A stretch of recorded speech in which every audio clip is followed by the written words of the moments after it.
여보, 우리 차도 좀 낡았고 퇴직금 받은 거랑 모아둔 걸로 차 바꾸는 건 어때?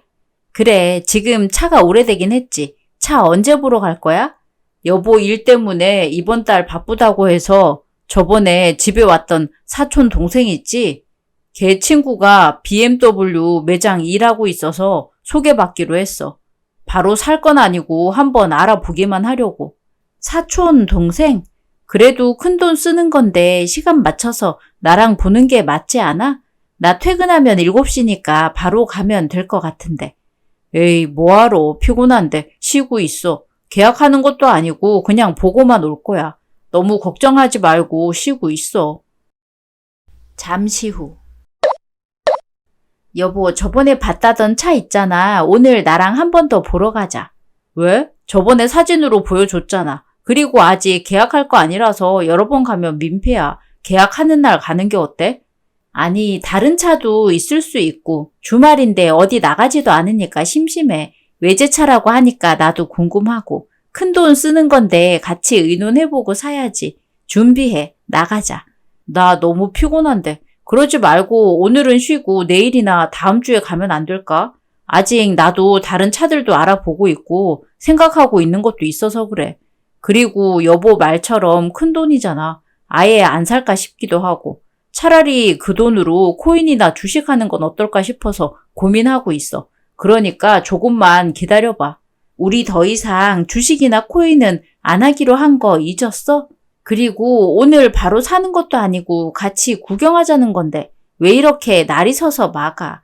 너 뭐 숨기는 거 있어? 사실은 사촌동생 친구라던 딜러가 이야기 들어보니 남자친구라고 하더라고. 그런데 최근에 헤어져서 할인받기도 그렇고 대뜸 찾아가기도 애매해서 다른 곳 찾고 있어. 이런 이야기까지는 하지 말라고 해서 말 안 했는데 괜히 의심만 샀네. 다른 매장 찾아보자 같이. 아, 그래? 그런 거면 말을 하지. 오늘은 그냥 쉬자. 저희 남편은 평소에 싫은 말도 잘 안 하고 가정에도 충실해서 큰 트러블 없이 잘 살고 있었어요. 이직할 겸 일을 그만둔다고 말하기 2달 전쯤부터 외출이 잦고 친구들이랑 여행도 자주 가길래 그동안 힘들었구나 싶었죠. 야근도 많은 회사에 직장 상사들도 주말에 불러내는 게 많아서 여간 힘든 게 아니었거든요. 그래서 이직하면 편해질까 싶어서 편한 대로 하라고 했고 타던 차도 학생 때 물려받은 15년 된 차라 그렇지 않아도 바꾸려고 했는데 퇴직금에 할부 조금 하면 부담 없이 충분히 원하는 차를 탈 수 있겠다 싶어서 차를 바꾸자고 했었죠. 친동생도 아닌데 뭐하러 저러나 싶을 정도로 평소에도 사촌 동생을 끔찍히 아껴서 차도 같이 보러 간다 하길래 그러려니 했는데 저랑은 차도 보러 안 가고 계속 숨기는 것 같은 거예요. 딱 여자의 촉이 있잖아요. 뭔가 쎄하다 싶어서 물어보니 말도 안 되는 핑계를 대면서 끝까지 안 가려고 하길래 냅뒀죠. 예전에 사촌 동생분이 집에 왔을 때 남자친구가 없다고 했었는데 한 달 사이에 자동차 딜러 남자친구라니 어이없긴 했지만 그럴 수 있다고 생각했어요. 요즘 저도 일이 바쁘고 설마 가족끼리 무슨 일이라도 있겠나 싶어서 신경을 끄고 있었는데 같이 쇼핑 갔다가 자연스럽게 들린 자동차 매장에서 생긴 일부터 출장 간 사이에 집에 온 사촌 동생이 했던 말까지 드라마 중에서도 삼류 드라마에서 볼 법한 일들이 저에게 생기다니 지금 생각해도 피가 거꾸로 흐르는 것 같아요. 자동차 매장. 어서 오세요, 고객님. 네, 안녕하세요. 차를 좀 보고 싶은데요. 구경해봐도 될까요? 네, 당연하죠, 고객님. 제가 안내하겠습니다. 고객님. 차량 인도일까지 기간이 좀 남아서 연락을 못 드렸는데 2주 정도 걸릴 것 같습니다. 그런데 차량을 하나 더 보시는 걸까요? 여자친구분이 우산 좀 넉넉히 주라 하셔서 그렇지 않아도 엄청 챙겨뒀습니다. 네? 저희 남편이 계약한 게 있나요? 아직 계약 전이라고 해서 보러 온 건데 잘못 알고 계신 거 아니에요? 나 전화 좀 받고 올게. 착각하신 것 같은데 잠깐만 보고 있어. 제가 잘못 봤습니다. 죄송합니다. 요즘 할인 행사가 커서 손님이 많거든요. 죄송합니다. 차량 안내해 드릴게요. 네, SUV 쪽으로 보고 있는데요. 남편이 좀 걸릴 것 같은데 명함 주시면 제가 남편이랑 이야기해보고 전화드린 다음 방문할게요. 네, 고객님. 편하신 대로 하셔도 됩니다. 조금 전 일은 정말 죄송합니다. 또 방문해 주세요. 요즘 혜택 정말 많습니다. 집. 오빠, 오늘 언니 없는 거 맞아? 오늘 출장 가는 날이라 아무도 없어. 차는 어때? 마음에 들어? 완전 최고야. 친구들 중에서 외제차 가진 건 나뿐이야. 오빠 진짜 최고야, 최고. 큰맘 먹고 사준 거니까 잘해야 된다. 오늘 자고 갈 거지? 아, 당연하지. 기대해.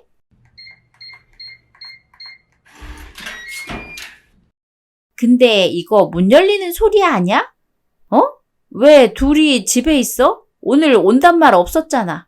아, 근처에 있다가 들렸대. 그래서 나한테 전화하고 잠깐 온 거야. 출장은 벌써 끝난 거야? 언니 보고 싶어서 왔는데 오빠밖에 없어서 금방 가려 했어요. 저 이제 가볼게요. 다음에 봐요. 잠깐만. 지금 손에 있는 차키 그거 BMW 아냐? 아, 이거 오빠가 저 생일 선물로 줬는데 어때요? 다음에 같이 타고 놀러 가요. 내 말 좀 들어봐. 오해하지 말고. 네가 지금 상상하는 거 절대 아니야. 놔. 요즘 외출도 자꾸 늦게 들어오는 게 하도 이상해서 바람이라도 피는가 싶었는데 가족이랑 바람을 펴? 네가 그러고도 사람이야? 그런 게 아니라 학교 졸업하기도 했고 어릴 때부터 친동생처럼 지내서 국산차 사주려고 했는데 하도 보채서 어쩔 수 없었어. 진작 말 못해서 미안해. 아, 그러셔? 그게 사실이면 너 휴대폰으로 딜러한테 전화해봐. 스피커폰으로 아무도 없는 것처럼 받아서 차 너무 마음에 든다고 말해. 꼭 그렇게까지 여러 사람 괴롭혀야겠어? 기다려봐.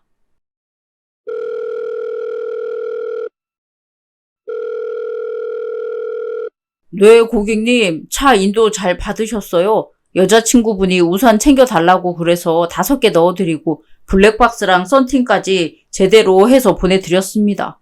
여자친구분 혼자 인도 받으러 오셔서 제대로 설명 못 드렸는데 할부는 아시다시피 자체 캐피탈사에서 진행되고 선납금 4천만 원에 월 80만 원씩 60개월 자동 청구 되실 거예요. 관련 계약서와 차량 설명서는 트렁크에 포장해서 넣어드렸으니 꼭 확인해 주세요. 정말 감사드립니다, 고객님. 안녕하세요. 저번에 명함 주신 분 맞으시죠? 그때 실수라고 하신 게 실수가 아니었나 보네요. 여자친구가 혹시 키가 조금 크고 단발에 금색 염색머리 맞나요? 고객님 기억합니다. 저는 고객님이 여자친구 분이신 줄 알고 말씀드렸는데 다른 고객님 통화가 들어와서 잠시 통화하고 다시 연락드리겠습니다. 이게 뭐야? 아니, 네가 생각하는 거 아니야. 저 딜러가 여자친구라고 착각하는 거야. 너 사람이 다 속아주니까 바보 같아? 야, 넌 뭐야? 왜 말이 없어? 아니, 솔직히 말해서 언니가 우리 오빠 챙기기라도 했어요? 맨날 뭐라 하고 구박하고 그러니까 오빠가 저한테 기대는 거죠. 여자친구 맞고요. 결혼도 제가 계속 반대하고 난리 피워서 1년이나 밀린 거 알아요? 저 아니었으면 언니 결혼 못했어요. 저희 이제 가볼게요. 여기서 언니가 더 난리 피우면 집안 풍비박산 나는 거 알죠?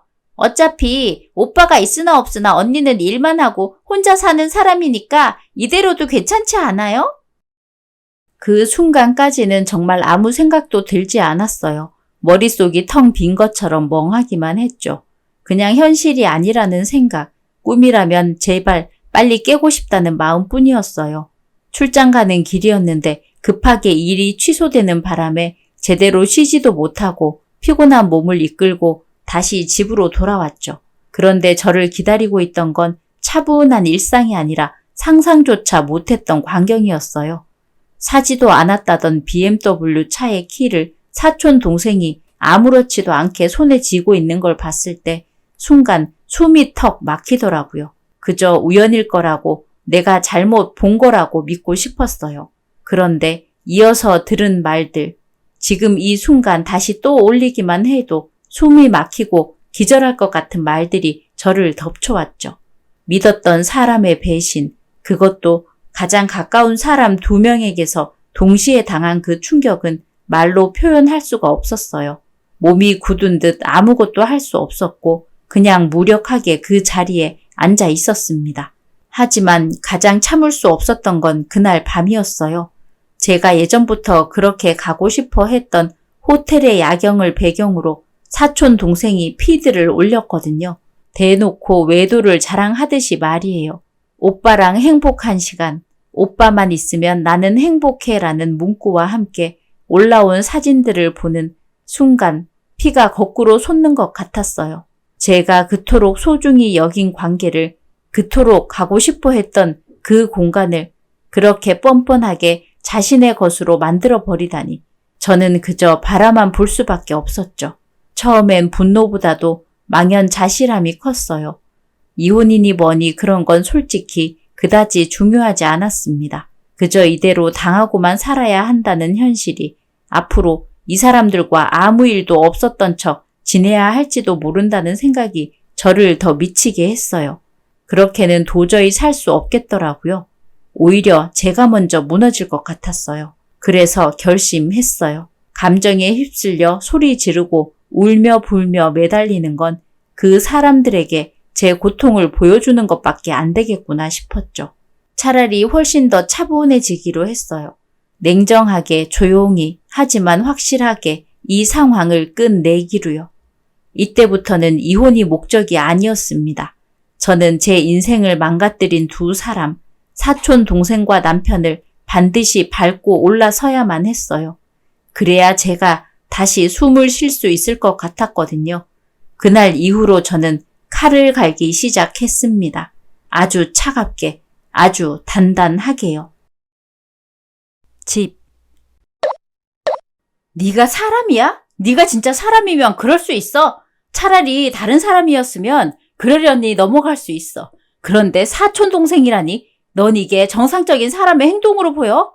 사촌 동생이든 다른 사람이든 절대 난 그런 적 없어. 사촌 동생도 어린 마음에 발끈해서 과하게 말한 것 같은데 그렇다고 해서 이게 바람은 절대 아니야. 도대체 뭘 보고 들어서 이러는 거야?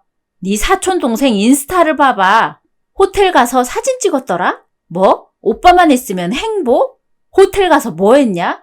차도 사줘, 호텔도 같이 가. 이게 바람이 아니면 뭐냐고. 난 진짜 모르는 일이야. 그날 집에 들어가면 너랑 싸우기만 할 것 같아서 회사에서 잤어. 진짜야. 그럼 차 보러 가자고 할 때 왜 말도 안 되는 거짓말은 친 건데 너 내가 아무 말 안 하고 있으니까 그냥 다 믿고 넘어가는 것 같아? 너 내가 온 집안 뒤집어서 난리 피워볼까? 사실대로 말 안 해? 내가 차 산다고 말하니까 자기도 차 필요하다고 몇 날 며칠을 조르길래 어쩔 수 없이 같이 갔는데 그 뒤로 매일 찾아오고 전화하고 그래서 어쩔 수 없었어. 호텔도 난 정말 모르는 일이야. 내가 뭐 좋다고 바람을 피겠어. 그것도 사촌 동생이랑. 일단 넘어가. 그리고 차는 돌려받아. 우리 타던 차 주던지 하라고. 2주 후. 저번에 요청드린 건 어떻게 됐나요? 아, 네, 안녕하세요. 대단하던걸요.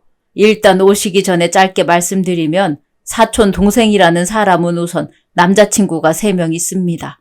그중 한 명이 자동차 딜러 일을 하고 있고 한 명은 학생이고요. 한 명은 남편분입니다. 자동차 딜러를 하는 남자친구는 같이 사는 것처럼 보였고 학생인 남자친구는 일주일에 한 번 정도 만나고 있고 남편분은 이틀에 한 번꼴로 낮에 만나서 백화점을 들렸다가 모텔로 들어가는 걸 영상으로 촬영했습니다. 일단 영상이랑 사진부터 카카오톡으로 보내주시고요. 제가 곧 방문하겠습니다. 수고하셨어요. 잠시 후. 이게 뭐야? 너 지금 이 이상한 사진들 어디에 보낸지 알고 있어? 당연히 알고 있지. 니네 부모랑 네가 그렇게 물고 빠는 사촌 동생 부모들한테 보낸 거야. 너 바보니? 바람도 제대로 펴야지. 두 번째 남자친구가 뭐야? 어이가 없고 창피해서 얼굴을 들 수가 없어 진짜. 너 이력서 내고 면접 본다면서 낮에 나가더니 모텔에서 면접 봤니? 어차피 이혼이고 앞으로 볼 것도 아닌데 내가 이런 거 좀 보내면 어때? 니네 부모들, 니네 가족들 다 알아야지. 추잡한 여자랑 잘 살아봐. 살 수나 있을지 모르겠다. 이렇게까지 해야 해. 그냥 잘못 보낸 사진이고 인터넷에 떠도는 다른 사람 거라고 해. 위자료나 재산 분할은 안 할 테니까 이 집 돈 다 너 준다고. 그러니까 그만하라고. 사촌 동생 너무 힘들게 하지 마. 이 상황에서도 네 여자친구 챙기는 거야? 여기가 미국이야, 이탈리아야. 로맨스는 너만 하냐? 꺼져 그냥. 내 눈앞에서 보이지 마. 언니, 이게 뭐예요? 내 뒷조사했어요? 이거 불법인 거 알죠? 지금 이거 보고 온 집안이 난리 난 거 알아요? 오빠가 그냥 착한 동생 선물해준 게 그렇게 안 입고 와요? 이거 다 책임지세요. 아니면 경찰서에서 보던지. 아, 넌 그래서 차 사준 착한 사촌 오빠랑 주에 2번이나 모텔 갔니? 내가 다 보낸 줄 알아? 이제 시작이야. 두고 봐. 이 추잡스러운 거 사. 제가 가만히 있을 것 같아요? 이거 엄연히 명예훼손인 거 그 정도는 알고 있죠? 진짜 추잡한 건 언니 아닌가? 남 뒷조사나 몰래 하고? 네가 훼손할 명예는 있어? 저렇게 추잡하게 살면서? 아, 그만 못해. 뭔 소리를 하고 있는 거야 도대체. 너희 두 인간 같지도 않은 것들 내가 어떻게 하는지 똑똑히 두고 봐. 가만 안 둘 거니까. 정말 이렇게까지 하고 싶지는 않았어요. 누구보다 제가 그랬습니다. 제 인생에 탐정사무소라는 단어가 들어올 줄은 상상도 못했거든요. 늘 SNS나 드라마 속 이야기인 줄만 알았어요. 그런데 어느 순간 제가 직접 그런 데에 전화를 걸고 있더라고요. 남편과 사촌 동생의 행적을 알아보겠다고 말이죠. 마음 한구석엔 그래도 설마라는 기대도 있었습니다. 아닐 거라고, 뭔가 오해일 거라는 그런 어리석은 바람 말이에요. 하지만 결과는 기대와는 너무도 달랐어요. 아니, 달라도 너무 달랐죠. 사촌 동생이라는 여자는 남자친구가 무려 3명이나 있었고 남편과 모텔에 함께 들어가는 장면까지 찍힌 사진이 제 손에 들어왔어요. 처음엔 충격이 너무 커서 그 사진들을 눈으로 보는데도 시간이 걸렸어요. 그런데 신기하게도 오히려 그 사진들을 확인하고 나니 이상하리만큼 정신이 또렷해지더군요. 사람 마음이 참 묘해요. 그동안은 믿고 싶지 않아서 머릿속이 흐릿했는데 모든 게 사실로 드러나니까 이제는 무서울 것도 망설일 것도 없어졌습니다. 결국 저는 결심했어요. 이 모든 걸 숨기지 않기로요. 그래서 사진과 영상들을 하나하나 정리해서 온 가족들에게 보내버렸습니다. 숨길 이유도 감출 필요도 없다고 생각했어요. 당연히 저희 집 식구들에게도 보냈고요. 그걸 본 엄마랑 아빠는 얼마나 놀라고 속상했는지 저한테 얼마나 힘들었냐며 당장 집으로 오라고 하셨죠. 그 말들을 듣는 순간 울컥했지만 저는 가지 않았습니다. 아직 제가 해야 할 일이 남아 있었어요. 복수라는 단어가 좀 거칠게 들릴 수도 있지만 저는 그렇게 불러야만 했어요. 그리고 솔직히 가족들 얼굴을 보면 제 마음이 약해질 것 같았어요. 그동안 참고 참은 분노가 흐려질까봐 저는 그 감정을 그대로 간직한 채 조용히 준비를 이어갔죠. 믿을 만한 변호사와 상담을 받으면서 제 상황을 차분히 정리해 나갔어요. 다행히도 변호사는 저 같은 경우엔 확실히 위자료를 받을 수 있다고 하더군요. 상대방이 명백한 잘못을 했고 제가 불리할 만한 요소도 전혀 없다는 말에 마음이 조금은 놓였어요. 이제는 감정이 아니라 전략이 필요한 순간이었으니까요. 그런데 진짜 어이가 없었던 건 남편의 태도였습니다. 자신이 무슨 잘못을 했는지도 모르고 되레 저를 집착광 의심병 환자로 몰아가더라고요. 지 부모에게도 그렇게 말을 해놨던 모양이에요. 그래서 한동안 시댁 쪽에서 저를 찾아와서는 제가 무슨 큰 잘못이라도 한 사람처럼 몰아세우며 빨리 제대로 정리하라. 법정까지 가면 네가 손해다라며 협박 비슷한 말들을 해댔죠. 바람 피운 아들이 문제인 건 모르고 저를 탓하다니 말이 안 되죠. 나중엔 시부모님도 진실을 알게 되면서 오히려 민망해하시고 저한테 사과하셨지만 그땐 이미 너무 늦은 후였어요. 그리고 마지막 결정타는 이혼 과정에서 알게 된 사촌 동생의 민낯이었어요. 제가 그래도 어릴 때부터 함께 자랐던 사이니까 마지막까지 조금은 인간적인 감정을 기대했었나 봐요. 하지만 그녀는 상상을 초월했어요. 인간이 이 정도까지 뻔뻔하고 이기적일 수 있다는 걸 그때 처음 알았죠.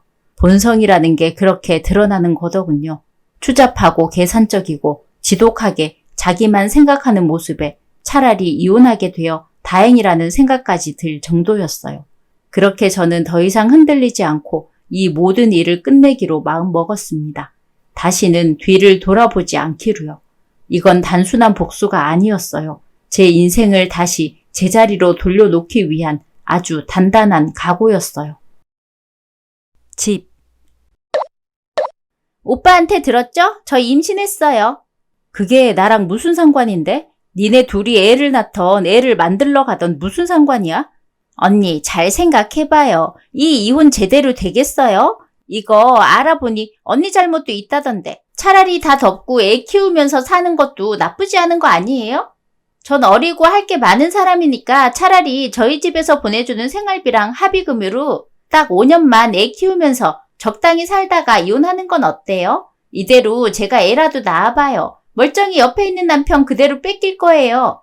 마음대로 해. 내 알 바 아니니까. 그리고 너랑 남편 사이 애를 가지고 나한테 합의를 보자는 건 뭐야? 지금 니네랑 같이 사는 것보다 차라리 돌싱이 더 좋을 거야. 너 임신한 게 지금 뭐가 자랑인지 모르겠는데 딜러하는 남자친구랑 학생 남자친구도 아니? 아니면 임신한 걸로 지금 3명한테 다 돈 받고 있는 거 아니야? 너 이거 밝혀지면 너 감옥 가. 그렇게 해줘. 내가 너 남자친구들 연락처나 주소 모를 것 같아.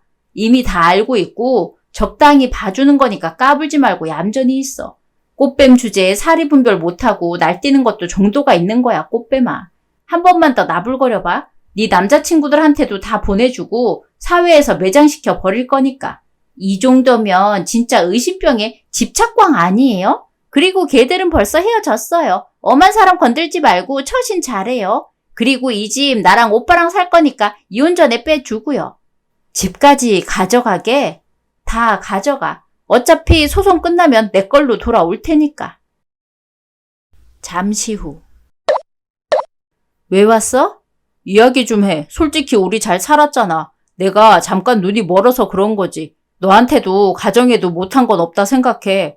다들 한 번씩 실수는 하고 산다고 하는데 정말 반성하고 있어. 내가 전보다 훨씬 더 잘할게. 믿어줘. 진심이야. 됐고요. 내가 진짜 그렇게 말했으면 그래, 그럴 수 있지 하면서 넘어갔어. 그런데 너 내가 몇 번이나 물었지?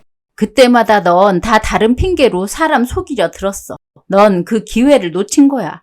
기회를 줄 때 잡았어야지. 내 복수는 이제 시작이니까 기대하고 있어. 쉽게 안 끝나니까.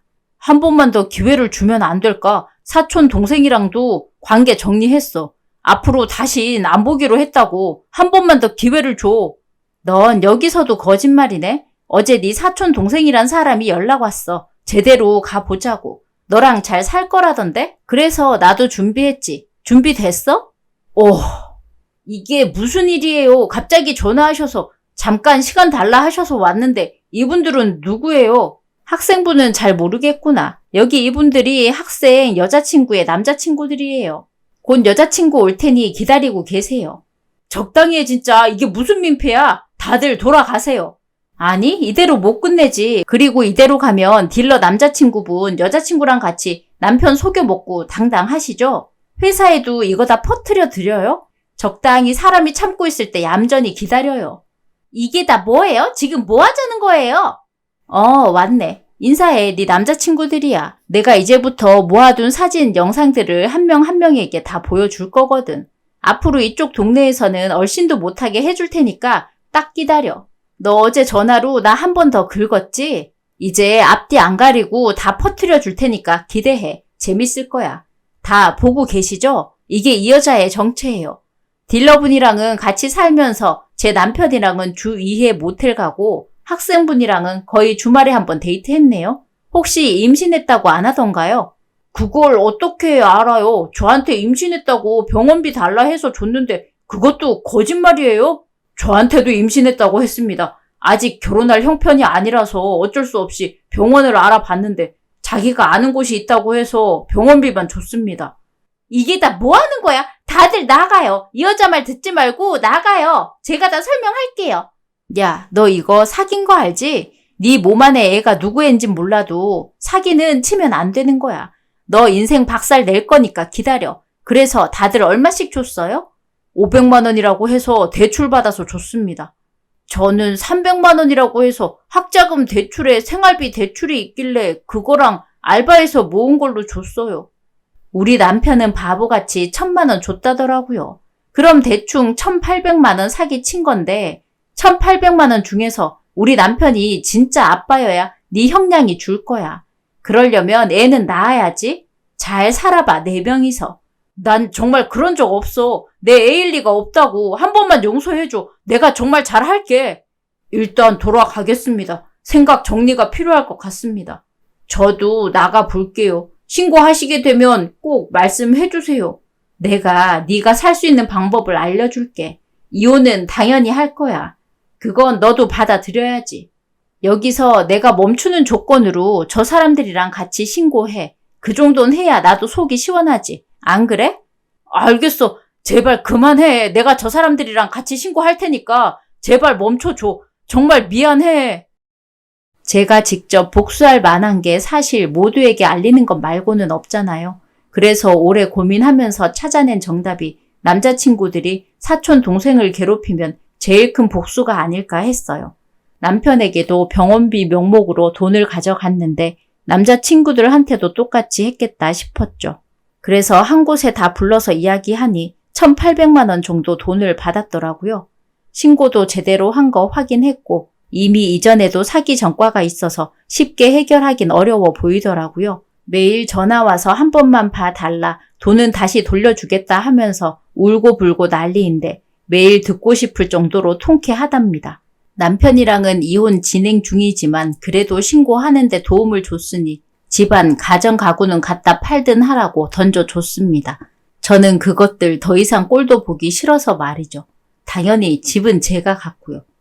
둘이서 아무것도 없이 시작해서 아둥바둥 살다 보니 5년이고 어느 정도 안정기가 찾아오니 이런 일이 생겨 너무 힘들지만 이제는 다 끝난 일이고 홀가분합니다. 이혼 후. 언니, 제발 한 번만 용서해 주세요. 제가 다 정리하고 눈앞에 보이지도 않을게요. 다시는 안 나타날 테니 한 번만 용서해 주세요. 지금 1,800만 원 없어서 합의도 못하고 이대로 가면 저 진짜 감옥 가요. 제가 돈에 눈이 멀어서 하면 안 될 짓 한 거 정말 잘 알고 있어요. 건방지게 까분 거 죄송해요. 한 번만 용서해 주세요. 사람 한 번만 살려주세요, 언니. 내가 이렇게까지 말해주는 게 최대한의 용서니까 들으려면 들어. 네가 우리 집에 와서 나한테 했던 말과 행동들 기억나? 내가 적당히 참고 있는다고 했지. 그런데 네가 와서 무슨 말을 했어? 사람을 무시해도 유분수지. 넌 제대로 벌 받아야 해. 이미 사기 전과도 있고 너한테 피해본 사람도 좀 남아있다며. 내가 온라인이고 뭐고 다 글 올려서 너한테 사기당한 사람들 모아서 집단 소송이라도 해줄까? 내가 못할 것 같아? 이만큼 빌어도 안 될 거면 안 되는구나 하면서 반성을 해야지. 아직도 지 살궁리만 찾네? 넌 가정 한계를 파탄냈고 어린 학생 마음을 깨부셨어. 이 정도 복수는 해줘야 하지 않을까? 진작 이렇게 제대로 준비해서 조져버려야 했는데. 내가 그래도 가족이었고 나도 아끼던 동생이라 참았던 게 후회야. 이러고 나면 또 어디 가서 사기치겠지만 이거 하나는 명심해. 네가 사기친 건 이렇게 꼭 돌려받아. 남들이 피땀 흘려 번 돈을 그렇게 쉽게 가져가는 게 좋다면 그렇게 해. 그치만 그 책임은 네가 다 져야 될 거야. 한 번만 더 눈앞에 나타나거나 전화로 울고불고 해. 여기서 절대 안 끝낼 거니까. 카페. 이혼 잘 해줘서 고마워. 내가 할 말이 없다. 나 같은 사람 만나지 말고 제대로 된 사람 만나. 정말 미안해. 마지막이니까 한마디만 할게. 사람 쉽게 속일 수 있다고 생각하지 마. 너를 내가 몇 년이나 지켜봤는데 말하는 하나하나 다 알 수 있고 표정 하나만 봐도 네가 나를 속이는 건지 알 수 있어. 그게 눈치나 습관이 아니라 지금까지 같이 키워온 관심이었고 사랑이었기 때문에 알 수 있는 거야. 넌 그런 사람을 속였고 잃었어. 다시 네가 사람을 만나고 결혼을 한다면 그 사람은 절대 속이지 마. 집 정리는 네가 알아서 해. 판매 대금은 나한테 절반 보내고. 잘 살아. 이제 보지 말자. 처음 눈치챘을 때 알았죠. 이번 일은 쉽게 안 끝날 거란 걸. 결국 이혼했고 저를 힘들게 한 사람들에게 제대로 된 복수를 할 수 있어서 다행이에요. 진작에 제대로 처리했어야 했는데 그놈의 정이 뭔지 질질 끌다가 정신이 터질 정도로 화가 나서야 끝내버렸네요. 저는 이제 기분 전환 겸 여행을 떠납니다. 3개월 정도 동남아와 미국을 다니다가 다시 정착해야겠죠. 그동안 받은 스트레스로 회사도 그만뒀고 제가 살면서 마지막이 될 장기 휴가가 될 텐데 아주 제대로 쉬다가 와야겠어요. 우리가 살다 보면 누구 한 번쯤은 속일 수 있죠. 저도 그랬고 남들도 그럴 거예요. 하지만 가족, 사랑하는 사람만큼은 솔직해야 한다고 생각해요. 만약 지금 가족이나 사랑하는 사람을 속이고 계신다면 지금도 늦지 않았으니 솔직하게 말하고 용서를 받길 바라요. 생각보다 이해와 용서는 같은 맥락이고 쉽게 할 수 있거든요.